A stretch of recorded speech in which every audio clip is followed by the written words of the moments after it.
Warten ist open. I know some German. Like what I just said, that's what's up. Warten ist open. I know shooten Sie fucken open.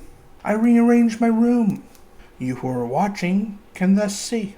Well, you can see. I got like an actual bed now that I put together this week. Itchy nose.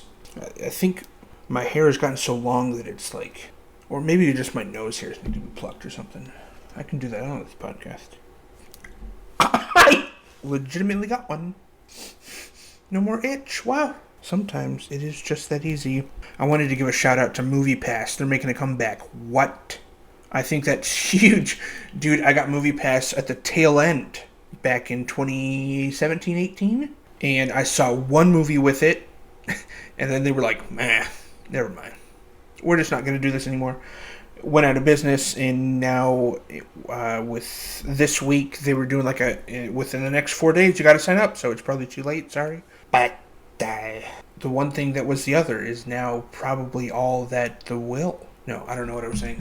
So I signed up for Moviepass. I reserved a spot, so I'll be getting ba-ba-doo-ba-doo. I don't even remember what were the perks again. Oh, you pay, and then every movie's like free? Was that it? I don't remember. $10? Reduced price? I don't remember. How many more times can I say that? But that is huge. Welcome back to them. Hopefully it gets more people back in the seats. Like some serious blockbusters.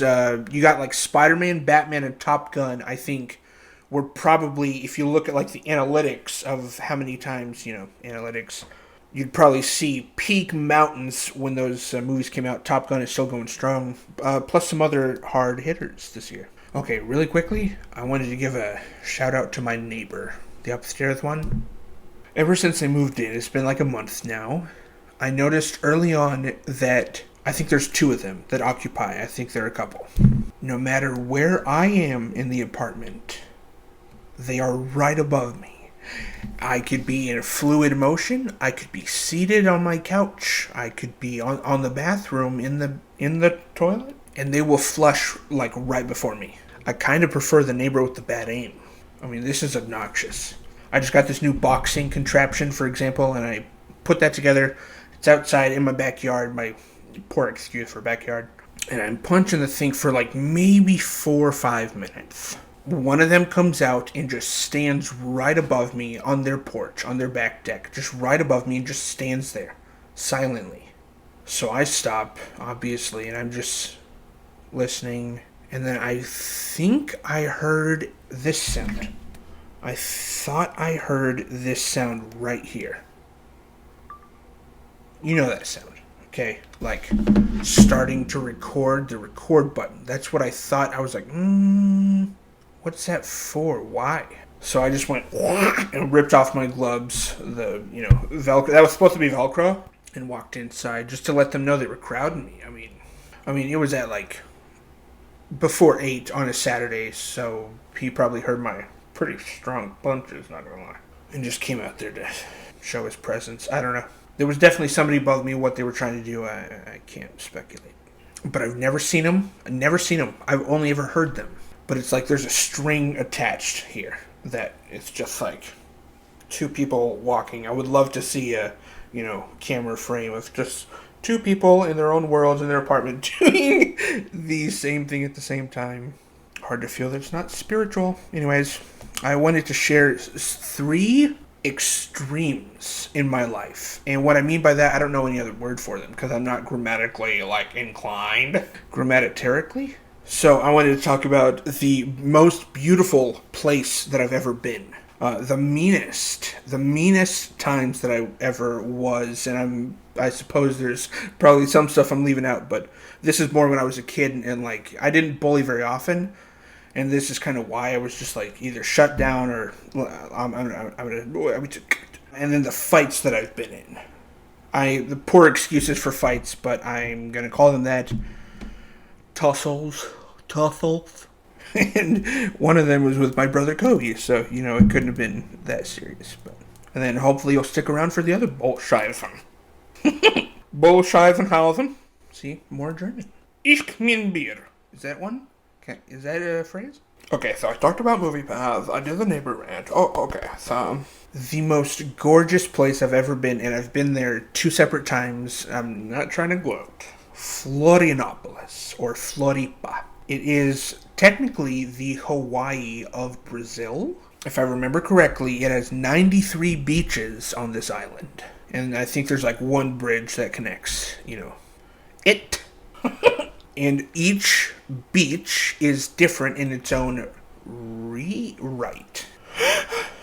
Like, my favorite beach that we ever went to there had consistent waves, and it was one big one that would, if you were like on a boogie board, it would push you from far out onto the sand. Like, pretty freaking far. So that was my favorite one, because you could just like go dive under the wave, as some people might, or you could jump and it would just like launch you. So that was my favorite beach. Or there was one beach that was like lukewarm water. The temperature of the sand could have been a little better, but it was like a lake. There were no boats out on the water, so it was perfectly still. You could look down, see your own feet, look around. You could see crabs like walking around. Our whole family witnessed a guy get his girlfriend because he acted like his hand was a little crab, and like, because we knew crabs were around, and she like screamed and made everybody around laugh. One of the beaches was really rough and had a lot of waves, and I did not go very deep into that because honestly the ocean scares the crap out of me. The ocean and its power, just because, okay, a little rant about the ocean, like one of the beaches, not at this particular island, but at a separate on a separate trip, I saw my younger brother Kobe just getting pulled out by a wave, and my older brother Casey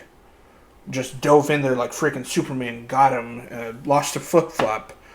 Rest in peace, but luckily he was able to save my brother. I stood there in shock and was just like, I don't know what I could do. If Casey wouldn't have been there, Kobe wouldn't have either. Alright, I shared another story where my family went exploring and a huge wave came up and hit us against a rock and like went over my sister's heads up to like my titties. Scared us there. I've also seen I didn't, maybe it was a video. Or it's just a story I heard, but some dude was proposing to his wife on a rock. Wave came, and she was no longer there, and he never saw her again. He was mid-proposing, she's wiped out. So just for that reason, like, the power of water. Anyways, beaches, super rough, super calm, consistently cool waves, and each beach was just loaded with tons of umbrellas and seats and vendors who walk around with like slightly burnt, perfectly and purposefully crisp on the outside and like gooey in the middle, but they're mozzarella sticks, burnt mozzarella sticks, and they'll just walk around. They walk around with drinks. You can go buy drinks. I've never witnessed a beach of that same vibe or volume of people here in the States. I'm sure that there are in huge places like California, Florida, Texas. But Brazil, specifically Floripa, has some of the most memorable and individually different beaches on the same island. Granted, I've never been to Hawaii, but I've heard from people who have been to both that Floripa's beach is kind of rock a little bit more. I would be curious to test them out. The Hawaii one. Like snorkeling, I've heard that's I am not proud of these next few stories I'm going to tell about the meanest that I've ever been. But I guess I'll start off with the earliest. My younger brother Kobe and I are jumping off of our couch, the side arm of our couch, and doing like poses midair. And we're each taking turns, and I remember one time he just took too long getting up and situated, and I just pushed him. And he landed. I mean, he went from this position to like that position and like landed all super awkward, mostly on his chest area. And then I jumped off and did a pose, Well, I have this image later that night of my dad holding Kobe in his lap, and he's doing this to his arm. Like this. And Kobe's like, ow, ow, ow. But we didn't think anything of it enough to take him to the hospital or anything.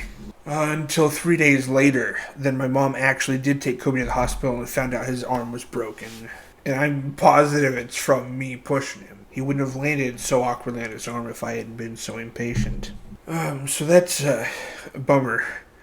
And that's pretty mean. I mean, that's pretty stinking mean. And pretty early on, too. I was 6. At the time, he was so much smaller than me. He's 3 years younger, so that's actually not so true anymore. Like, I do often think about fighting Kobe would be a challenge, and there are many different techniques that he would probably have that would get the upper hand. As he develops his training in law enforcement, and I do not, there are definite ways that he could take me down. There was another time a couple years later. Not that much long later. Okay, granted, I also used to walk by and just, like, clothesline Kobe. It's such a sad thing that Kobe had to put up with. His older brother just, like, picking on him. But one time I was walking our little toy poodle. His name was Hershey. He was our first dog. Oh, man. Oh, Hershey. Okay, this isn't even the story that I was going to tell, but this is pretty stinking mean, too. On one walk, I did this one time, and either somebody saw or I ended up telling my mom just, like, in passing, and she was like, wait, what did you do? And I was like, eh. But I swung our dog around on a leash. I just swung him, and I can still remember the image of him doing this. I remember thinking Hershey could fly, and I was holding him and standing on the couch, and I threw him, and I remember him nearly touching the ceiling and then coming down, and his legs buckled as he fell. And again, I do not say that with any pride. These stories, like, make me nervous to share them. I mean, online. But I can remember those 2 times specifically. It was not like a practice of mine. It was 2 times where I was experimenting and I definitely crossed the line. And sometimes part of the process I feel like is just figuring it out the wrong way. And so anyway, I was walking Hershey down, and this does not involve Hershey. 2 houses down, there was a Doberman that was visiting this neighbor, and I knew the neighbor. She would walk her little dog, but for some reason there was one visiting, and it charged the fence. It was a big Doberman. It had not been in the neighborhood before. Scared me. I shouted. I didn't know if it was coming over the fence or not. But it scared me so bad. I don't know how many times I'd been scared to the point of screaming at that point in my life. So I do the round with the dog, hand him off to Kobe, and I was like, hey, why don't you, take Hershey for a walk? And I just watched. I just stood there and watched Kobe as he got charged by the dog, by the Doberman. Nothing happened except for Kobe shrieked, let go of Hershey on the leash, and ran across, in the middle of the street like he got scared so much more than I did. And I was like, oh, no. Like, it was then that I was kind of noticing, there's a 3-year age gap. How much I get scared, it's going to be amplified. That was one of the first times that I put that together. Like, I am 3 years older. Bummer, okay. He got scared so much more. I was expecting something like me, but it was a lot more, so. I once told an old man, I don't remember this happening, but my mom is like, she has this story written down ready to put it in a book. And so it's my mom and an older gentleman standing there talking, and I end up saying to the man in conversation, because they're in conversation, I'm just looking at him, and I guess he had like some sort of super hairy and nasty nose, and I just said to him, I don't like your nose. And my mom had to spend the next few minutes just like profusely apologizing for me. Or like at summer camp, there was an Asian American guy, and I just walked up to him, didn't know his name, he was with a group of people, and I just said, hey, Asian guy. And he goes, Asian guy? And I could tell immediately there that he had no accent whatsoever. He sounded just like me. I was like, oh, that's not good. Poor Asian American guy. Haven't hated on an Asian since. There was another time that I was very oddly mean with my words in a group of people. I don't often do that. But my first real crush is a girl named Bree. I'll get to her a little bit later. but in the American school that I attended in Brazil for 2 years, there were like 12 American kids. 15 if you count the high schoolers, but they were separate from us. That was my older brother's little crew there. In my class, there were 4 girls. 1 was younger than me, and then 3 were older. One of them I had a mad crush on. One of them I tolerated, but still liked. I found her funny. And then one of them I straight up disliked, and I know she disliked me too. I thought it would be quote-unquote funny in front of Bree, maybe try and make her laugh. I don't know why I tried this tactic. To make fun of Victoria in front of the 3 of them. And people behind us, too. The whole PE class behind us. Oh, I think I just started out by saying, hey, I like your wig. And none of them responded. I go, hey, Victoria, I like your wig that you picked out. And she kind of did this thing. She was clearly boiling up, I'm sure. And then I was just blatantly on the nose and just said, because you have cancer, right? And those words even hurt coming out, even just now. And I was met with Bree whipping around, stepping towards me, going, would you stop? Right in my face. I was like, oh, man. I mean, that was the wrong thing to be doing and to be saying. Some people kept walking. Victoria actually dropped down and started tying her shoe. I'm sure that she was just trying to hold it together. And I actually just stood there and I said, I'm sorry, Victoria. I'm really sorry. And then I just kept walking. So yeah, that was pretty mean. That hurts to say. I do mean it now. I mean, cancer is not a thing to be joking about. You never know, especially cancer. Any single person, any family member could have some really unfortunate connection to cancer. And with Bree turning around like that, it may not have even been that word that I said. It may have strictly just been in defense of her friend. Regardless of that, though, that word turned her around and she got in my face right away. I was like, man, I don't know why I tried that out. That's never going to happen again. I tell all those about a very immature person who is sorrowful to look back on those stories. So, again, I say none of those with pride, especially the stuff with the dog. Like, that's a sensitive topic, too. Like, I really loved Hershey, and I felt it when he died. He'll always be my first dog. I think our family had him for about 11 years. So hopefully you guys can forgive me as I kind of move on to the next topic. That's what I had written. But okay, so the earliest fight that I can remember getting into where things actually got serious is with my brother Kobe. This was at our second home before Brazil. We got into a pillow fight after a movie. And I'm pretty good at a pillow fight because I will push the pillow down till it's hard as a rock. And then just swing it like it's a frickin', old sling. David and Goliath. And so I did that. I was hitting Kobe. And I remember at one point he's hitting me so hard with the pillow, he drops the pillow and starts just like clawing me. And scratched one of my forearms and made me bleed. I remember that. There was another pillow fight at summer camp in Brazil that went awry.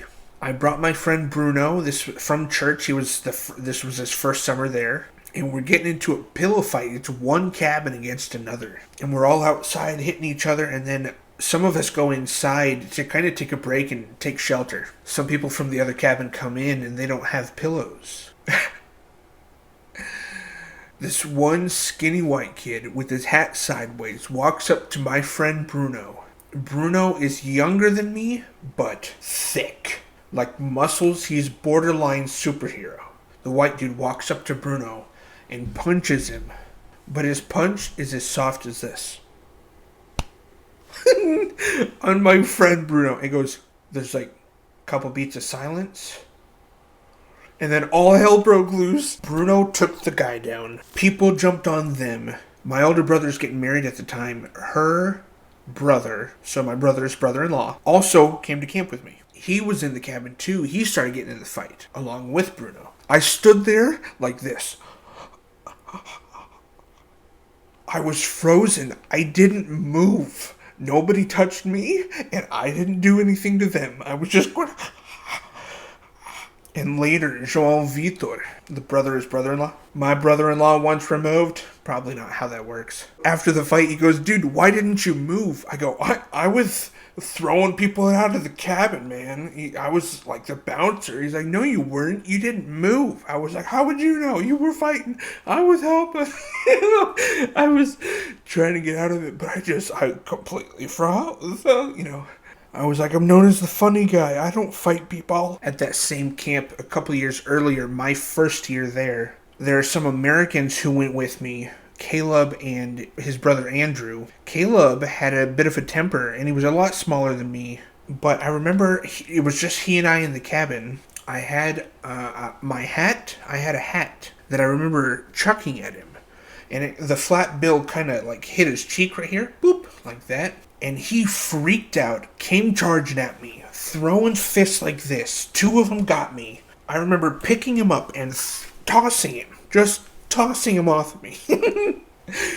And he landed, we were all on mattresses on the ground, so he just landed on a mattress and laid there crying. And I grabbed my hat and I walked out of the cabin. But yeah, he hit me. There was a friend from that camp who came to my house with a bunch of other people, and we lived on a big 5-acre property. This guy's name was Alaor.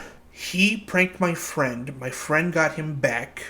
Something about tossing cold water on each other. It was the summer. I helped my friend get him back, so I was kind of already a part of this. I was not on Alaor's side. I was on my friend's side. Alaor came from camp. My friend came from church. So the friend that I introduced the story with, I'm not on his side. We're not on each other's side. He chases my friend. I chase them both. Because I know this guy's way bigger than my friend, but smaller than me. But what do you get when you mix a really fit guy like Alaor versus a really overweight guy, but pretty mobile and sporty? So he clashes with my friend. They fight. I finally get there, out of breath. I remember, I think I pushed them. Alaor lets him go, comes after me, but he gave up his head and neck immediately. He football tackles me like that, comes in like that, comes around me. So his head and neck are right here, comes around me, and this is my move.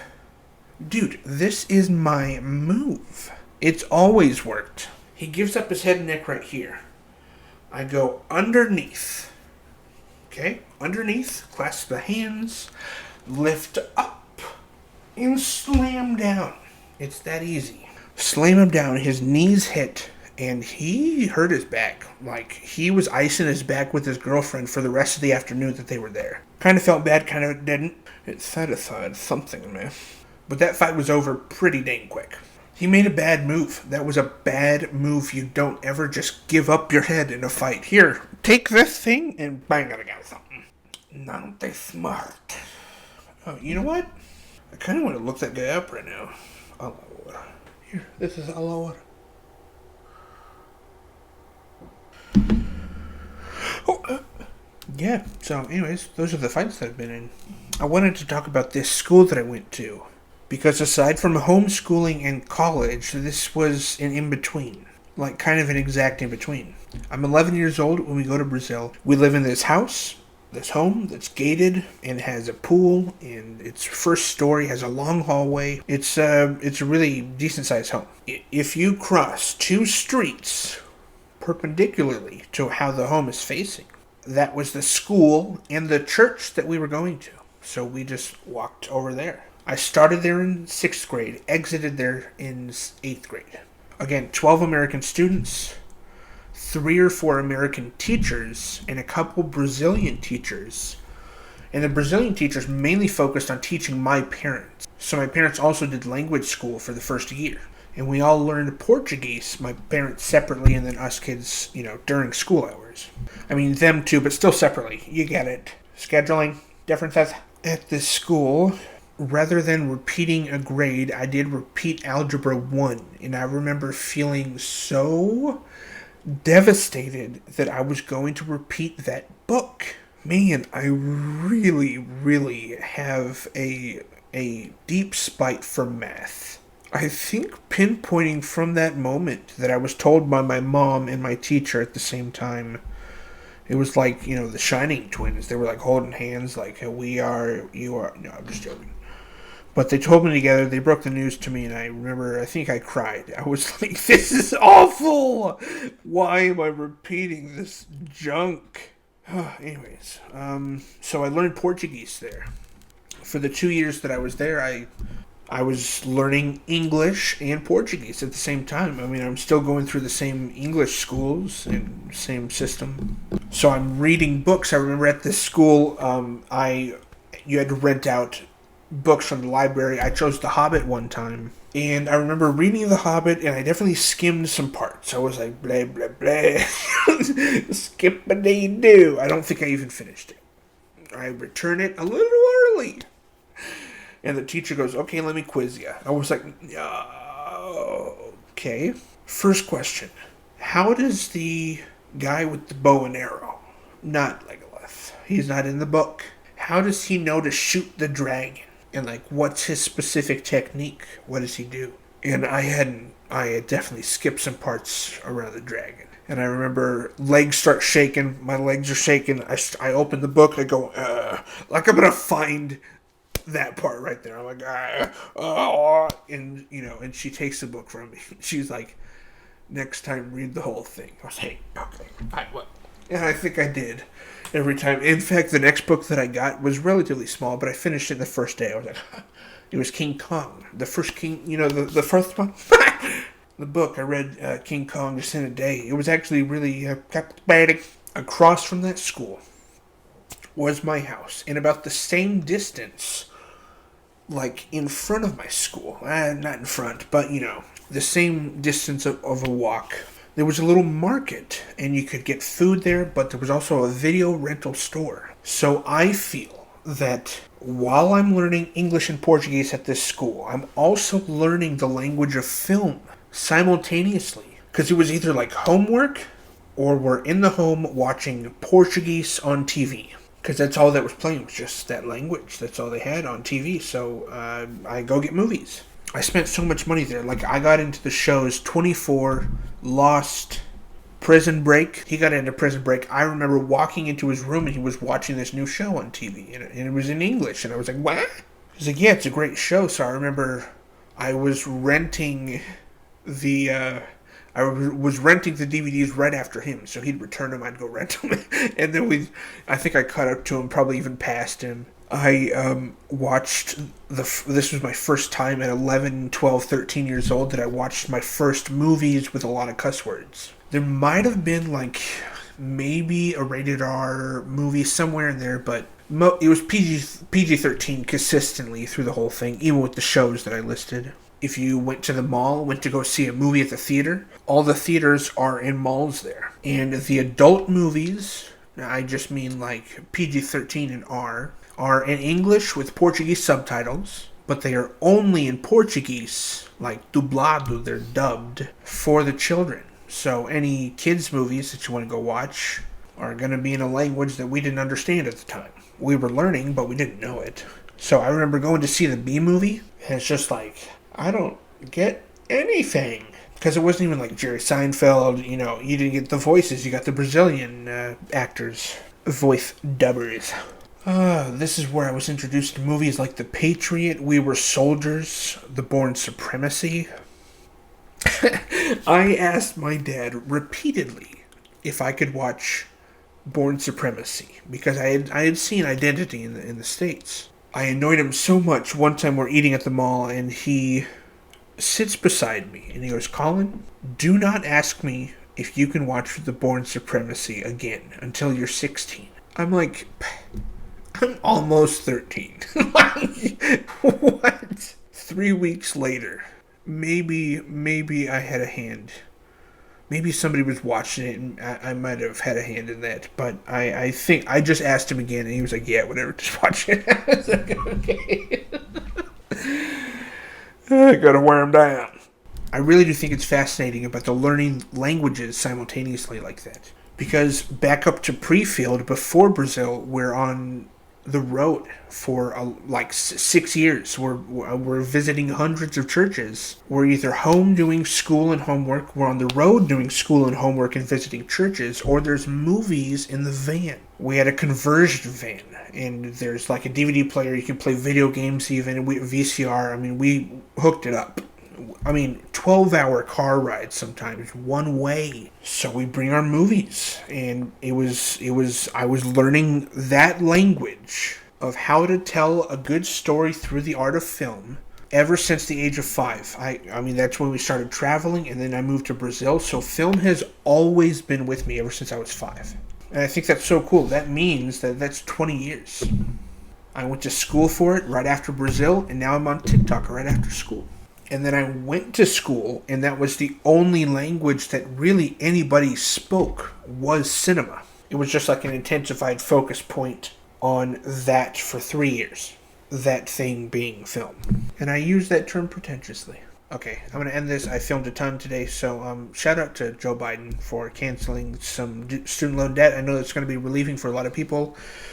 It's not enough and not inclusive of a lot of other people too. So I hope that they get their own dues, debt paid, and that's huge. I'll have to check in to see how much more of mine may have been forgiven. Hopefully another 10K. But another shout out to this film that I discovered. It is called Pizzagate Massacre. It's on Amazon Prime. I got really into the QAnon conspiracy theory when it was a hot topic. I was convinced for a long period of time, and still am rather convinced of a lot of those things involving like Jeffrey Epstein and all that stuff. Tom Hanks, Steven Spielberg, Beyonce, Lady Gaga, Tom Cruise, Ellen DeGeneres. List goes on. Pizzagate Massacre treats this conspiracy theory as its backdrop, like as truth. And within 17 minutes, dude, I had to pause the movie and just sit there and laugh. I was weeping. I was laughing so hard. I was laughing so stinking hard at this movie, dude. It is one of the funniest pieces of content I've seen in a long time. It's made by this guy named John Valley. And again, Pizzagate Massacre on Amazon Prime. It's really not for the faint of heart, but it is a fun kind of extreme watch. It came out in 2020. I can't believe I'm only discovering it now, but anyways, I wanted to mention those two things at the end of this episode. Thank you guys so much for watching. I will catch you guys next week. Much love.